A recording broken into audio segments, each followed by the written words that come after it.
Hello, welcome to the podcast How We Build, talks about civil engineering in a different way. Today's guest is one of the only social psychologists in the US with a full-time appointment in an engineering department. Jesse Pappas is assistant professor of engineering and society, where he works at the intersection of motivation, measurement, and how formative experiences shape the way people become engineers. He teaches engineering ethics and leads values-driven initiatives funded by Lilly Endowment, the John Templeton Foundation, and the Kern Family Foundation. His research has appeared in Social Psychology Quarterly, Journal of Personality, and International Journal of Engineering Education. Jesse has a long record of interdisciplinarity and an abiding interest for the full arc of human experience he developed as a fellow of the Max Planck Institute. Jesse, welcome to the show. Thank you so much. I'm very happy to be here. Thank you. If we can start with the first question to introduce engineering character strengths as a topic, if you can tell us a little bit about some brief history and context. Sure. Yeah, I think a useful way to characterize engineering character strength is as ethical practice under real constraint. It's really the ability to effectively operationalize ethical knowledge through behavior. There's a well-known theory of moral functioning by James Rest that's been around for a long time and has really held up. And it identifies four components. That's moral awareness, moral reasoning, moral intent, and moral behavior. So we could think of this as engineering ethics, sort of getting us from awareness to reasoning and possibly to intent. But there's often a gap between reasoning and action or intent and action, right? And Rest himself said that character was the ability to close that gap and get all the way to implementation. So one thing I want to add, and that I hope we can return to later, perhaps, is that the expression of one's values, right? So the internalization of standards of practice we might think of as a value set, right? It tends to be governed as much or more by emotional experiences and reactions as it does by cognitive phenomena such as reasoning, right? Daniel Kahneman might think of this, he did think of this as system one versus system two. So, and my former colleague in the psychology department here at University of Virginia, Jonathan Haidt, also has made a very compelling case that moral decisions and actions are often driven by these fast, intuitive, emotional responses. So it's interesting, and especially if you consider that engineering as a profession and as an educational enterprise to a great extent systematically excludes emotion from processes that are thought to be increasingly precise or objective in the absence of emotion, right? So we may have a significant challenge that may be more difficult to bridge that emotional gap than in some other disciplines that are more emotionally embedded. That is really interesting, and my understanding is that this approach in engineering is relatively new. It is new in the world of contemporary engineering education and practice. Um, the history of character education in universities is long and interesting and a little bit confusing. I think is literally the only word I can come up with, because for the first 900 or so years of the university system and prioritization of educational outcomes, character formation was really at the fore. Uh, all the way back to, the founding of Oxford or it's very, very early, right? And of course, it's steeped in religious tradition and through to the Harvard in the 1600s and Yale and Princeton. And really, you can trace character as an essential component of higher education all the way up until the 20th century, really, and the emergence of the research university and the individualization of the culture, not only of the West in general, but of universities, and a refocus on specialized knowledge and value neutrality as the goal of higher education rather than formative practice. We have been seeing over the past 20 years, but really over the past 10 years, a reemergence of character in higher education and generally. But even more recently, just over the past, say, half decade, it is starting to really get some traction in professional fields, and of which engineering is one. So I think that if I can count them in my head, there probably are 4 or 5 universities that currently have active funded projects, initiatives based explicitly on character here in the US.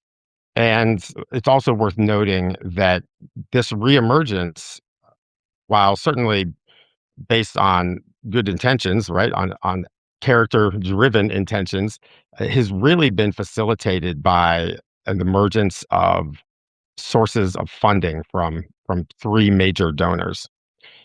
So that that raises some interesting questions around, how do we make this enterprise durable and sustainable, um, when the money runs out? If we are going to discuss character strengths, that is like a sub theme of character development, right? Am I correct there?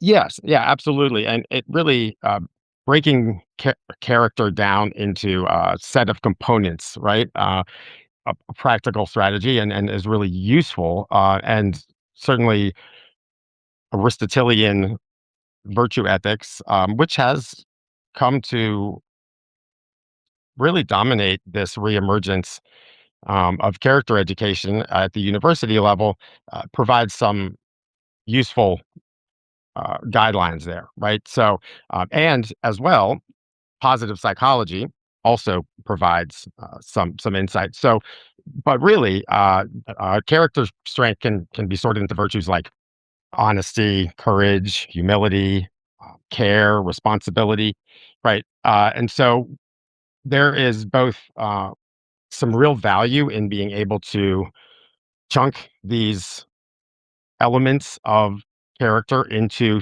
smaller pieces and focus on them more explicitly.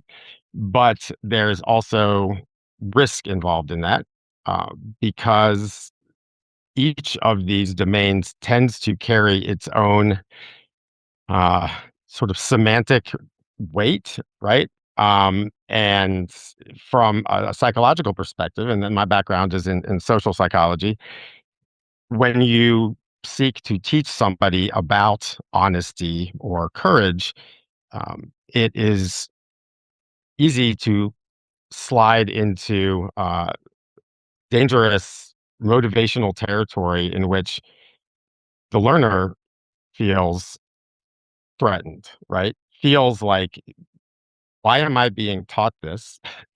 And we also need to take into account the well known trajectory of human development, and that 19-year-olds are about as unlikely to take advice from adults in the next generation or the preceding generation than anyone else. So we need to be careful of the, sort of okay boomer mentality, and the self-defensive reactions that can occur, and connections that many have between character and conservatism or paternalism or negative childhood memories or something. And this is not universal, but there are many people who really connect with this enterprise, both faculty, students, university administrators, and staff. But I would go so far as to say that there are as many or more, at least based on my experience, which is anecdotal, that are, as one of my colleagues said, we are immediately repulsed by the idea of character education. It leads to some very, I think, some very interesting questions about how character development should be pursued, whether it should be explicit, whether it should be about intervening not at the student level, but at the faculty level and helping faculty lean into the sort of organic process of character development that is already happening at every university, more of a bottom up approach, or if it's something that needs to be approached from really an entirely different trajectory, such as aiming for emotional impact rather than cognitive impact on the student experience. Right? I think it's a combination of these things, but I think that there's a lot to be considered and approached systematically and studied before we jump back onto the Aristotelian train, um, with wild abandon and sort of ride it along. The social conditions and the current sort of neoliberal cult of the individual, as Emil Durkheim would say, I think would predict that it's very difficult to, at the same time, value human choice, the individual's freedom to make their own determinations around their own values, which is, I would say, sort of the one shared belief that we can all agree on right now, right? Is the freedom of choice that we grant each other. How do we hold that at the same time as we hold a set of standards of practice and really of being, right? How can we not say this is the right way to be, um, without threatening students' freedom of choice and their individual autonomous growth, right? And so that turns out to be an intersection that has very practical consequences for whether or not students comply with character education or really engage it and internalize it in ways that lead to ethical practice down the road. Yes, we also mentioned we discussed this slightly different view with engineers who are already working in practice and what does it mean to them and how it looks for them. But we will touch upon that a little bit later. If we can discuss the topic, if there are any commonalities or differences between cultures and professions. Sure, sure, yeah. So, caveat that this is not my area of expertise or specialty, um, but there, I think, are some trends that can be identified. And really, what's most interesting to me, initially, having looked back across 2 millennia um, of character education, I should say, of adult character education, which sounds a little awkward just saying it, which I think is indicative. But in the East and the West, from the beginnings, the roots in Aristotelian thought and in Confucian thought in the East, the trajectories in the East and the West have followed a strikingly similar trajectory. um, in which there has been a set of values that are sort of agreed upon by authority figures of one type or another, and then are directed toward embodiment at the individual level, right? So there has really been, I think, a lot of similarities in terms of the arc of character development, education, and perspectives on what right practice is, really around the globe. Certainly, there's been a lot of variability in terms of the conditions under which this initiative is implemented. But overall, even accounting for the difference between more individualist and collectivist societies, there's been striking shared focus on habituation through practice of a specific set of commonly shared virtues.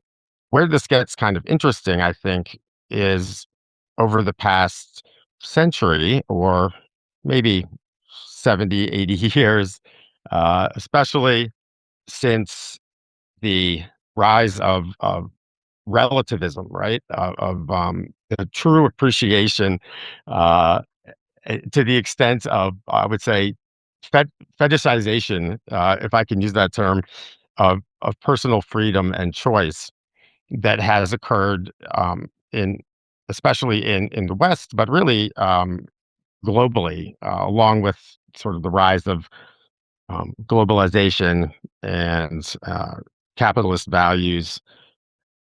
Now we're starting to see that standard setting, right? That typically took place from a religious perspective or from um, a governmental edict of some sort, that these kind of standards are very difficult to set anywhere except from the inside out, from the individual deciding what their values are and then expressing those values. If you read the foundational literature, and I think I supplied a link to this particular paper. For instance, there's a sort of the go-to resource for methods in contemporary university character education was this published about 10 years ago, maybe 8 years ago, by Jubilee and Oxford during their formative efforts to really put a methodological frame around modern character education at the university level, and they have done a wonderful job. But if you read this character education in universities, I think it's called a framework for flourishing.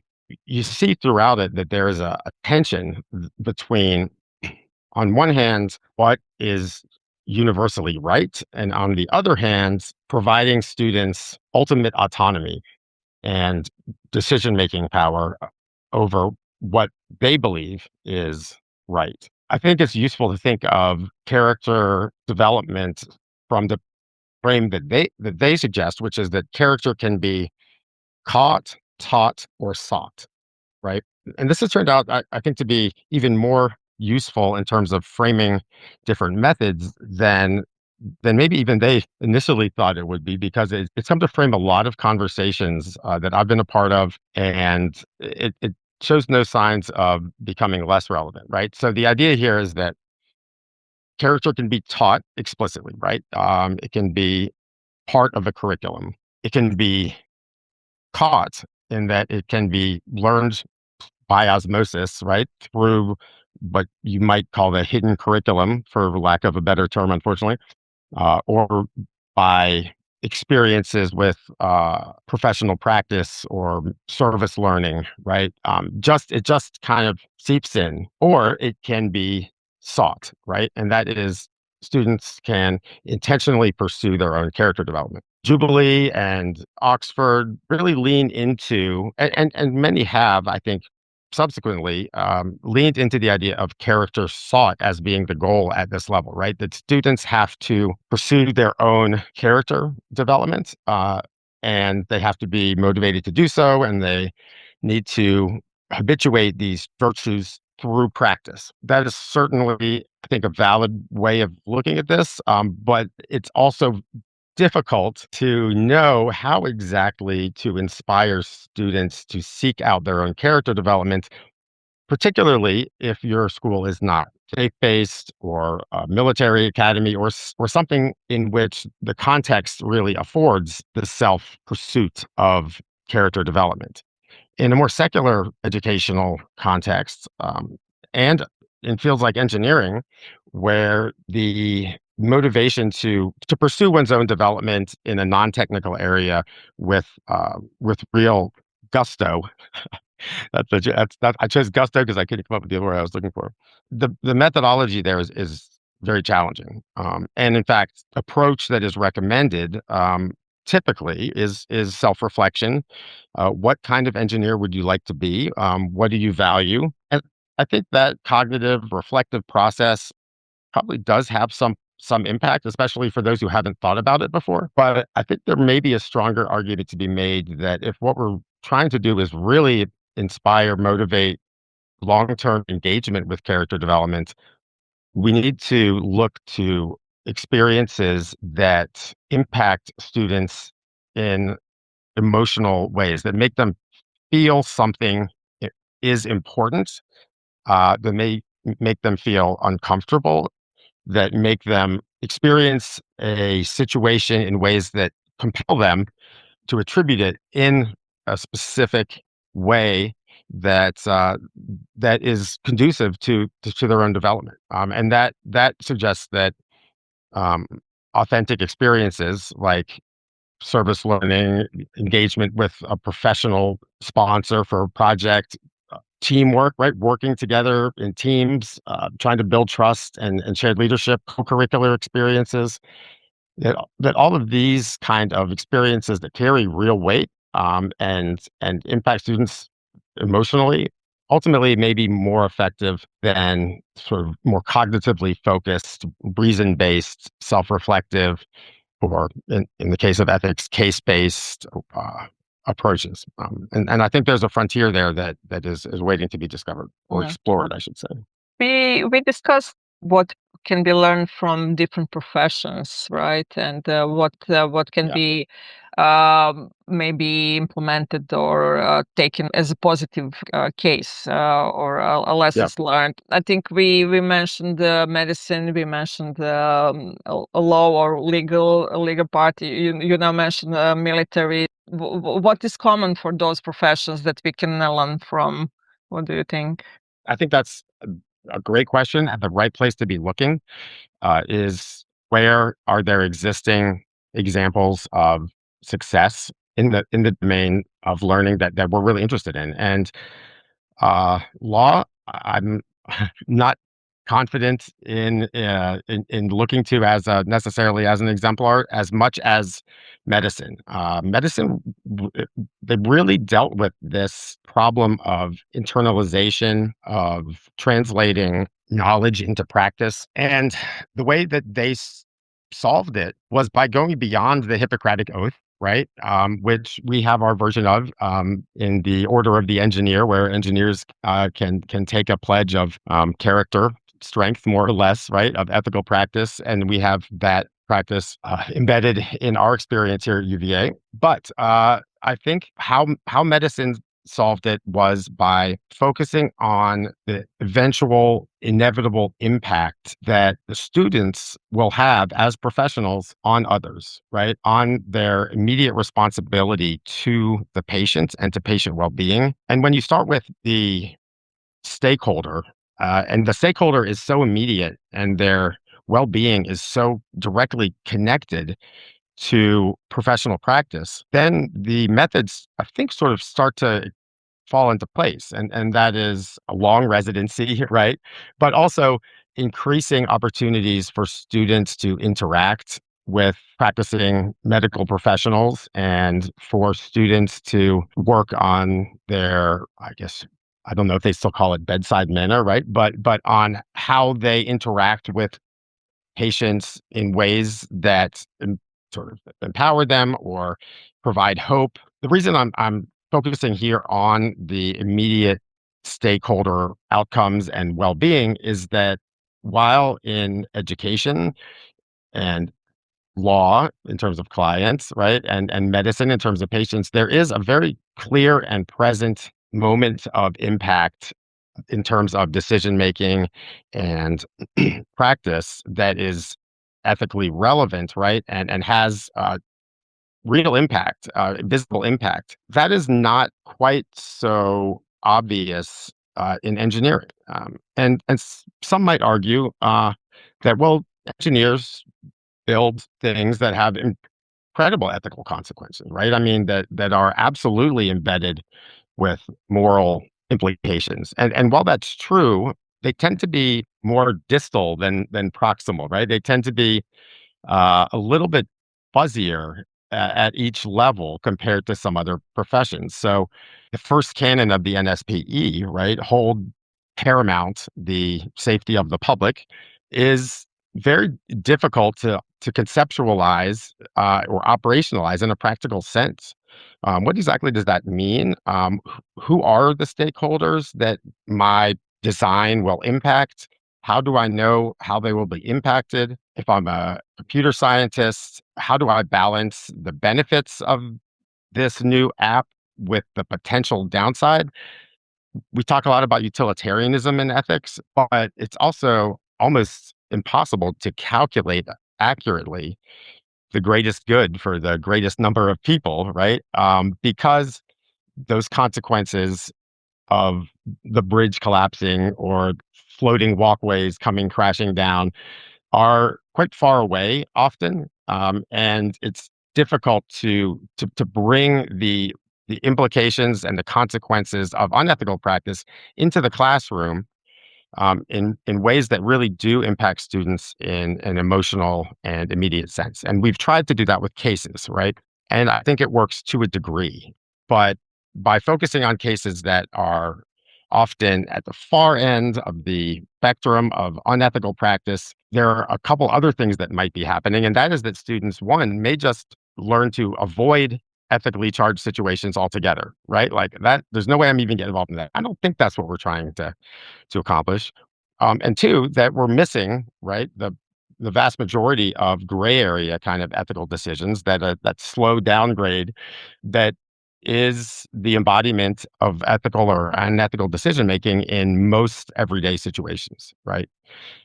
So all this to say, I know it's sort of a circuitous comment here, but what we can learn is, I think, from medicine is to make the impact of our decisions as professional engineers as immediate as possible, as relevant as possible, as tangible and visceral as possible. And we can do that through effective use of cases and role playing and effective use of media narratives. But even better, I think, is to put students into authentic situations where they really do become part of a design process that has clear implications for stakeholders. And then they can actually get feedback and experience sort of an iterative process of design, build, react, understand, feel, and reason based on that. And that's difficult to do. It's right. It's much easier to sort of retreat to the protective frame of the classroom, but it is difficult to get where a field like medicine has, unless we sort of step out of the classroom into the professional field. This kind of leads to the next topic, and this is what might the engineer look like 10 years from now? My perspective isn't radically different than the perspective of many who are likely to be listening to this podcast, and that is that in 10 years, the professional engineer will likely be less valuable as a producer of technical solutions, technical answers, and more valuable as a socio-technical integrator of sorts, right, or and evaluator, applicator, right. So This immediately leads to the realization, I think, that sound judgment and perspective taking, adaptability, both intellectually, emotionally, and interpersonally, will really come at a premium. For the first time, I've been in engineering education or adjacent to it for about 20 years. And I think for the first time, there is really a collective shift in consciousness around these things being important. There's always been a minority, sort of an outpost, right, in engineering education departments or in engineering departments of people sort of really trying to wave their hands and say, yeah, it's time, it's time.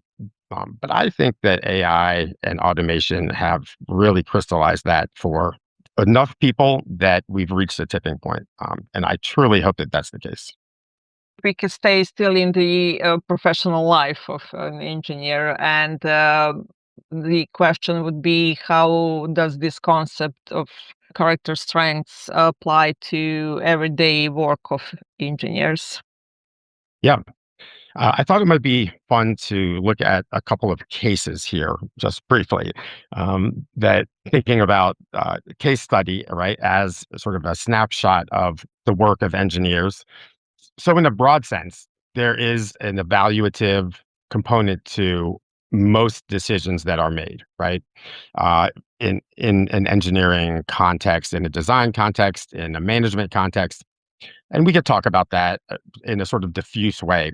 But it might be more interesting to think about, okay, if we look at character strength, ethical practice, ethics in practice, through the lens of character and the expression of character, right? And decision making, that leads to strong or relatively weak decisions from a character or virtue perspective, then there's some interesting reinterpretation or some additional depth that can be applied to the analysis of cases that are popular in ethics education, right? So, for instance, one that I alluded to very briefly earlier is the collapse of the walkways, the skywalks at the Kansas City Hyatt in 1981, right? And this is famously due to a technical decision to separate a rod that ran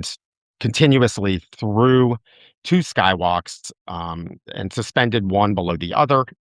That rod was separated, which increased the load on the lower walkway exponentially. So the question becomes, why was this decision made, right? And in some ethics courses and in some case analyses, they get like this is addressed, right? It go well beyond just sort of the technical decision to, well, how did this happen? It's obvious even for a young engineer or an engineering student that this is not a good idea. And it really, if you can look at a specific actor in that case, and that is Daniel Duncan, who was the structural engineer of record on the project. He was on his own on his first project as the lead. His boss, Jack Gillum, was out overseas on another project. And this was really his opportunity to sort of make his bones, to earn his reputation in engineering practice. If you think about it from his perspective and his internal sort of motivations, and I should mention, by the way, that he was known to be very character oriented person, like really down to earth family man, very honest, very hardworking. Well, it turns out that some of those characteristics, in the absence of a support system, under pressure, can become a liability, right? So it seems that at a certain point, he became very defensive of his own reputation, aware of the possibility of being exposed as not really understanding what was going on. There is, I think, a confluence of evidence that he was not a particularly well-appointed technical expert. There's some who have said that they never really saw him do math, or he went to the architects to try to have them help him design these skywalks. But at a certain point, when we feel backed into a corner, when we feel committed to a certain path, And this can happen at all different levels of engagement, right? Not only at this sort of extreme end where lives are put in immediate danger, we become much more likely to exercise confirmation bias of our existing decisions and follow the path that we're already on to a fault, rather than shifting to another path that represents potential self harm in one way or another. I guess to summarize, it's really striking the ends to which individuals will go to protect their own jobs, right? And in this case, that certainly happened. I think that happened in the Challenger case as well, and we could talk about that if you want. And you can look across many engineering ethics cases that are sort of embody everyday practice, even in unusual circumstances, and really trace them back to a certain few individuals, sometimes one individual, under personal threat of reputational damage or career damage. From this perspective, this is where character, right, becomes incredibly important in terms of overcoming one's anxiety and momentary misgivings and insecurities and anxiety to be able to look up and out and at the potential consequences for stakeholders and for your organization as well, and to make a more globally informed choice rather than a personally compelled one, right? This is also something that I wanted to mention and to discuss with you from the references that you have shared with me. I was reading Notre Dame's Institute for Social Concerns newsletter, your quote that professional skills like communication, collaboration, and leadership are fundamentally character strengths, meaning that my interpretation is that we as an engineers, we should also continue working on our professional and personal development, because over time it will end up and to our professional attitude, or say our Mhm. professional way of looking or approaching our work. If I add on the other side what you already mentioned, this REST four component model, and I was looking at the last cube, like moral behavior executing under pressure, Yeah. which I think lots of engineers can relate to. And you just gave one example with Skybox in the Mhm. Hyatt Hotel. In the sense of when I'm looking into these two sides, working on a professional and personal development, but also being able to stay with yourself during the pressure, Yeah. during the time when the pressure is really really high and you're expected to deliver or to make a decision on something. And I'm just wondering what would be the role of a particular context in which someone is working, like corporate culture, environment. Is it safe to raise or is it safe to say? Mhm. Is there a network, like peer network, to support all these things that you already mentioned, and personal circumstances as well? You mentioned through this example, and it really illustrates greatly that it really depends a lot of things. That Yes. that particular moment, right at the end. I really like that you mentioned that particular moment because this all of these constellation of factors, purpose of education, the implication and application of our ability to impart ethical standards and character values to our students, they ultimately come down to these points of decision, right? To these specific moments in time that may not even be consciously accessible to the decision maker, that break one way or the other, right? That have incredible causal implications. So the question becomes, not so much do I remember to hold the safety of the public paramount, but can I somehow, under this pressure, organize this constellation of factors into some kind of coherent system, right?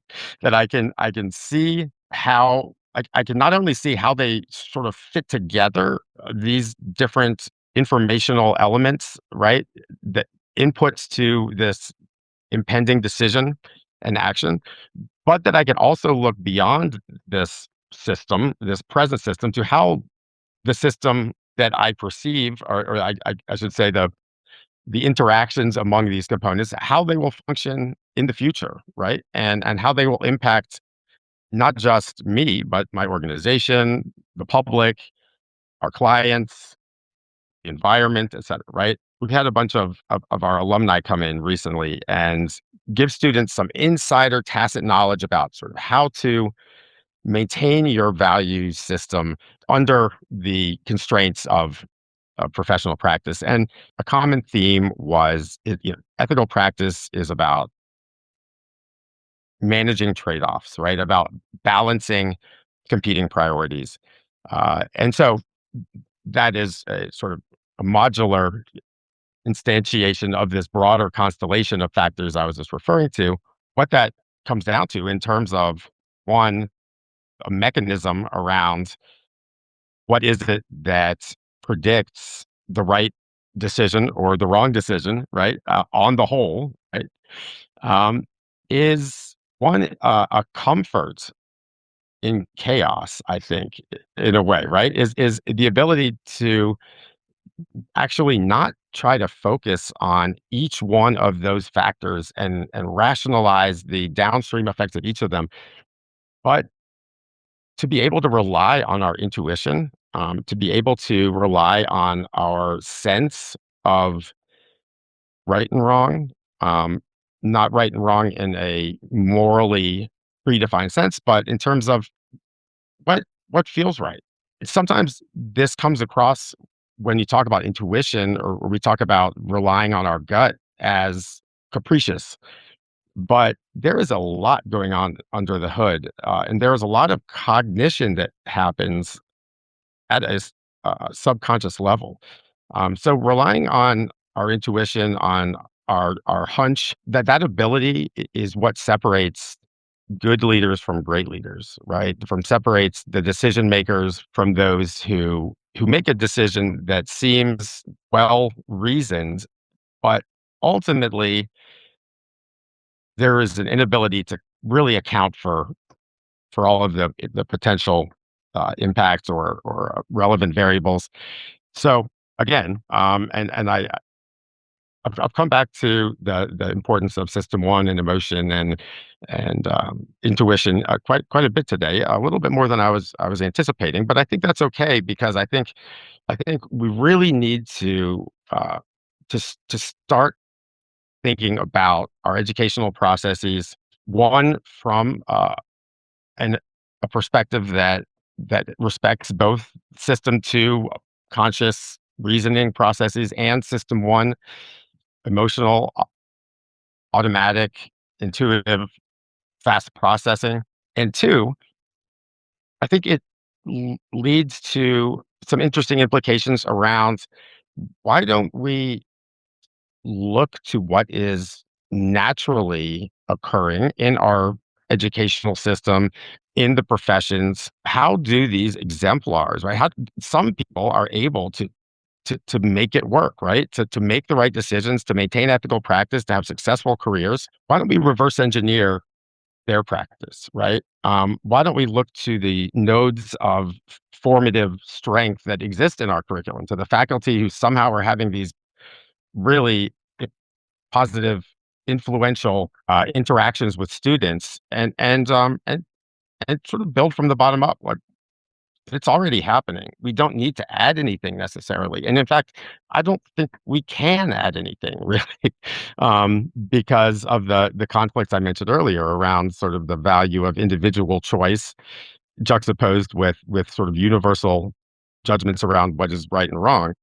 So something is happening, right? That is working at every university. And can we use ecological mapping approach, right, to identify these strengths and to nurture them very carefully and so as not to upset the organically occurring ecosystem. This would be something tantamount to a asset-based community development model, right? A grassroots, bottom-up kind of approach. And I think there's a lot of potential there, and it's mostly untapped at this point, at least in the domain of character education and ethics. Um, I think this also aligns well with the next topic or the next question. Is we talked a lot about engineering education. So, any additional reflections on the current engineering education, and if character strengths should be taught more at universities, and if so, why?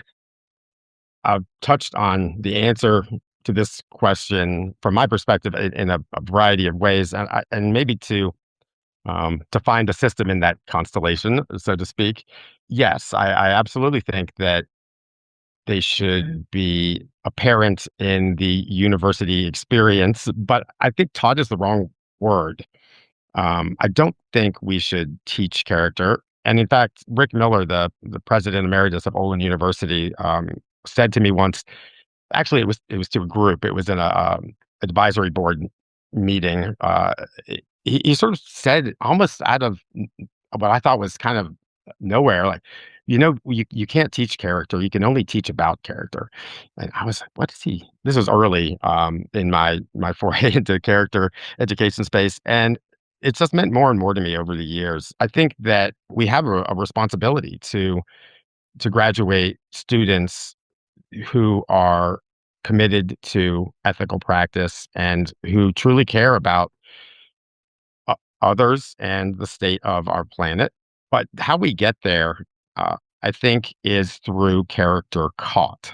And I think the way we can get there is by, I guess, from a Nussbaumian perspective. That's Martha Nussbaum, the noted applied philosopher, is by creating the capabilities, that is, the environment, the opportunities, the affordances for students to realize their formative potential, right? To express the better angels of their nature, right? As I think Lincoln once said, and then Daniel Pinker more often, right? To be effective at their desire to succeed and to help others succeed and to make the world a better place, which is in no short supply in this generation of college students. They really care, and they really want to make a difference, but there's a sense that they're operating in conditions of chaos and unpredictability.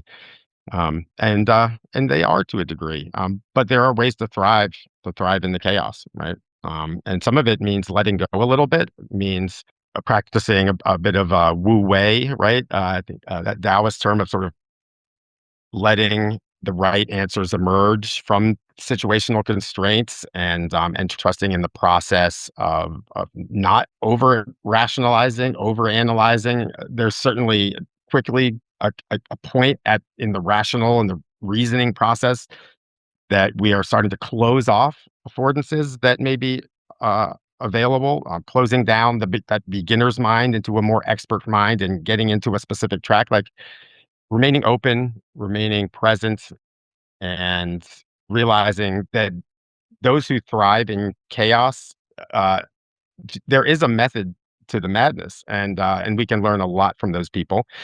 One really interesting insight from social psychology and I think Freimer and Walker in 2011 is that uh, character exemplars in the professions integrate agency and communion. They are able to express both strength and warmth. We had Jim Weatherby, the only NASA pilot to captain five missions, here as a speaker for our Moments of Strength speaker series, and his take home point was integrate confidence and humility. Right, so it's not just more intellectual humility is better. It's not more courage is better, but it is effectively integrating the two and expressing them in situationally sensitive ways that are expressed as Aristotle would say practical wisdom, right? That we know what to do in a particular context based on previous experience and on sort of our felt experience as well. If I can ask you for your closing reflection and invite you to finish the sentence, how we build. How we build engineering character strength is not by teaching it directly, but by designing educational experiences that carry real weight. Students develop character strength when they encounter uncertainty, consequence, pressure, and the discomfort associated with acting irresponsibly. The educational goal is to shape what future engineers feel accountable for. Thank you. Thank you. This has been great. I'm so impressed by this project and your commitment to it, and it is so timely and so important. So I'm really thankful to be a guest on this podcast, How We Build. I invite you to share your views, suggest topics, and recommend guests. And now, over to you.